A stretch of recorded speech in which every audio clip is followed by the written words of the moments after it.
तर आज बनवलंय मस्त असं मसाल्याचं दूध। तर आज आहे आमचा हळदी कुंकू। तर बघूत कसं बनवलं आहे।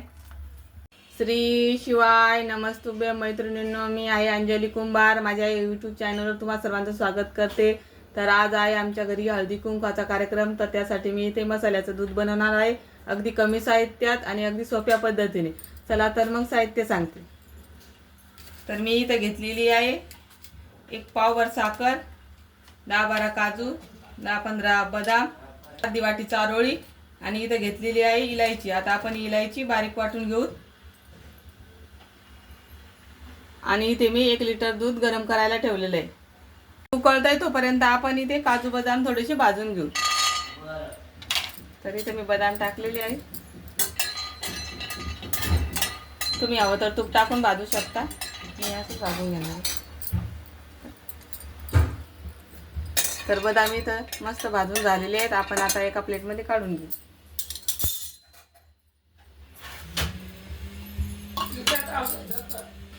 आता याच्यामध्ये मी काजू भाजून घेते। काजू पण थोडेसे हलका कलर येईपर्यंत भाजून घ्यायचे। तर काजू पण छान भाजून झालेले आहेत। आपण आता हे काढून घेऊ आणि गॅस बंद करू। आता आपण हे मिक्सरला थोडंसं जाडसर वाटून घेऊ। तर दुधाला छान उकळी आलेली आहे। आता आपण याच्यामध्ये चारोळी घालून घेऊ।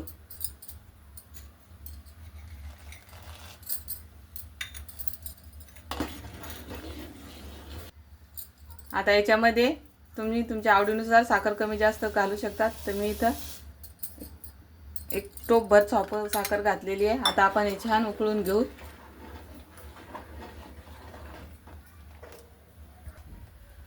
तर एक 10 मिनिटं झालेली आहे। दूध छान उकळलेलं आहे। तुम्ही हवं तर याच्यामध्ये केसर पण घालू शकता। तर मी इथं काजू बदामचं या पद्धतीने थोडंसं जाड जाड काढून कूट करून घेतलेलं आहे। आता आपण हे याच्यामध्ये टाकून छान उकळून घेऊ।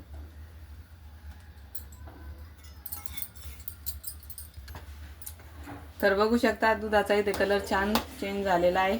आता आपण याच्यामध्ये वेलची पूड टाकून घेऊ आणि एक उकळी काढून हे दूध गरम बंद करू गॅस। तर इथे तयार आहे मसाल्याचं दूध। तर चला आपण आता हे सर्व करू। मस्त घट्ट सर होतंय हे या पद्धतीने केल्यावर। तर तुम्हाला माझी रेसिपी कशी वाटली नक्की कमेंट करून सांगा।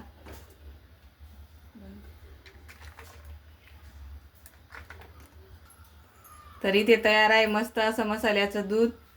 तर तुम्हाला ही माझी रेसिपी कशी वाटली नक्की कमेंट करून सांगा आणि आवडली असल्यास लाईक शेअर सबस्क्राईब करा। धन्यवाद।